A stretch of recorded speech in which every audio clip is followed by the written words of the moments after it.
Hey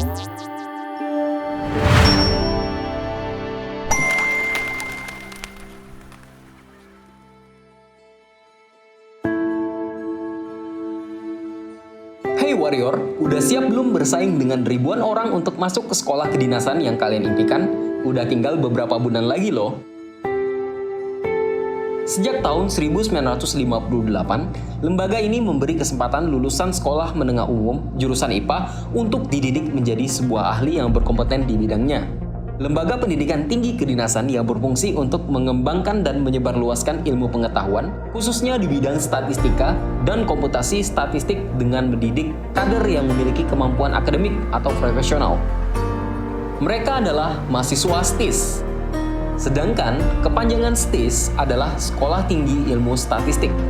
STIS merupakan perguruan tinggi kedinasan program Diploma 4 yang dikelola oleh Badan Pusat Statistik atau BPS sejak tahun 1958. Dengan visi menjadi program studi yang berkualitas dan unggul di bidang statistika terapan sesuai dengan perkembangan iptek yang memberikan kontribusi nyata terhadap sistem statistik nasional maupun internasional.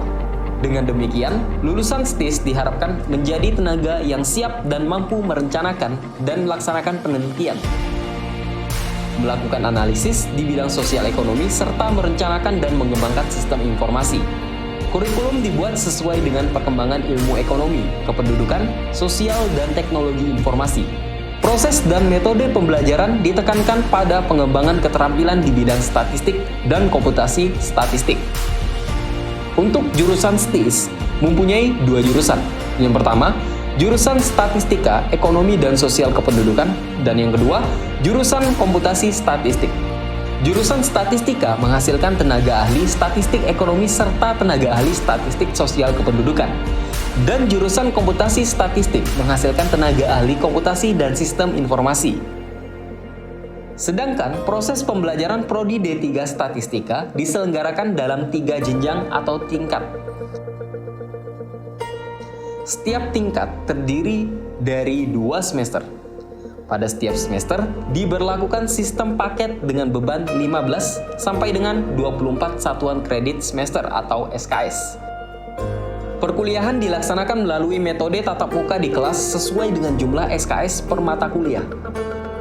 Untuk mata kuliah tertentu yang umumnya dirasa sulit oleh mahasiswa seperti pengantar matematika, aljabar linear, kalkulus, statistika deskriptif, dan metode statistika, diberikan tambahan materi dalam bentuk tutorial melalui metode tatap muka di kelas.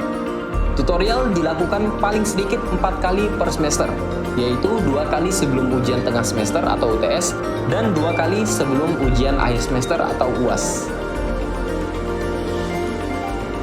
Evaluasi hasil belajar mahasiswa Prodi D3 Statistika tingkat 1 dilakukan pada setiap semester.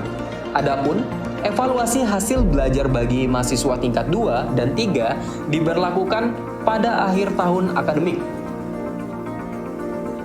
Pada semester 1 dan 2 diberlakukan sistem dropout atau DO. Mahasiswa tingkat 1 yang tidak memenuhi kualifikasi atau gagal pada akhir semester akan dikeluarkan atau dropout dari Politeknik Statistika STIS.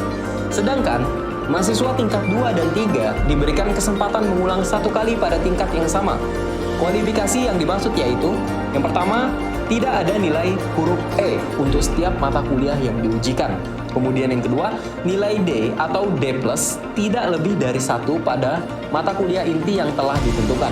Kemudian yang ketiga, memiliki nilai indeks prestasi atau IP atau indeks prestasi kumulatif atau IPK itu 2.